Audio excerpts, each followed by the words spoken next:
ওয়ালাইকুম ভিউয়ার্স, আশা করি সকলেই আল্লাহর রহমতে অনেক অনেক ভালো আছেন। আমিও আল্লাহর রহমতে অনেক অনেক ভালো আছি। তো অনেক কমেন্টের পর আমি এই কমেন্টে রিপ্লাই দিতেছি যে সিন প্যাসেজ কোনগুলা পড়বো স্যার।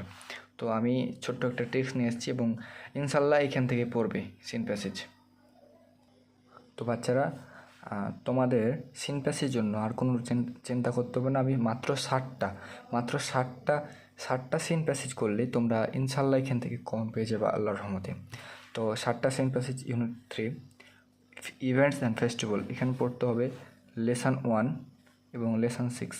লেসন 1-এ আছে মে ডে এবং লেসন 6-এ আছে পয়লা বৈশাখ। এরপর আসি আমরা ইউনিট 5। ইউনিট 5-এ পড়বা নেচার অ্যান্ড এনভায়রনমেন্ট, এটা পড়বা লেসন 3। এই লেসন 3 হিউম্যান ক্যান একটা সিন প্যাসেজ আছে, এই সিন প্যাসেজটা অবশ্যই তোমরা করে যাবে। এটা এসএসসি 25-এর জন্য ইম্পর্টেন্ট, খুবই খুবই খুবই গুরুত্বপূর্ণ। এবং এরপর আছে lesson 7 people who stand out, lesson 7 wall and. এবং এরপর পড়বা 10, লেসন 10 পড়বা ড্রিমস, এখানে ওয়াল।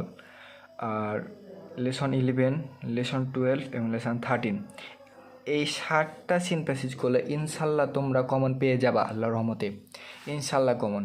আর এখানে পড়বা ইউনিট 12 রুটসের লেসন 2 আর 3 এবং লেসন ইউনিট 13-এর পড়বা লেসন 3। ইনশাল্লাহ 100% কমন আসবে এসএসসি 25-এর জন্য, তোমাদের জন্য খুবই খুবই খুবই ইম্পর্টেন্ট। আর এই নোটটা কিন্তু আমি বানাইনি, একজন অত্যন্ত দক্ষ স্যার যিনি পারদর্শী তিনি এই নোটগুলো বানিয়েছেন। সো তোমরা আর চিন্তা করার কারণে এই 7টা করে যাবা, ইনশাল্লাহ তোমরা এখান থেকে কমন পেয়ে যাবা ইনশাল্লাহ। তোমাদের দোয়া রইলো, সকলেই পরীক্ষা ভালো দাও, দোয়া রইলো তোমাদের জন্য।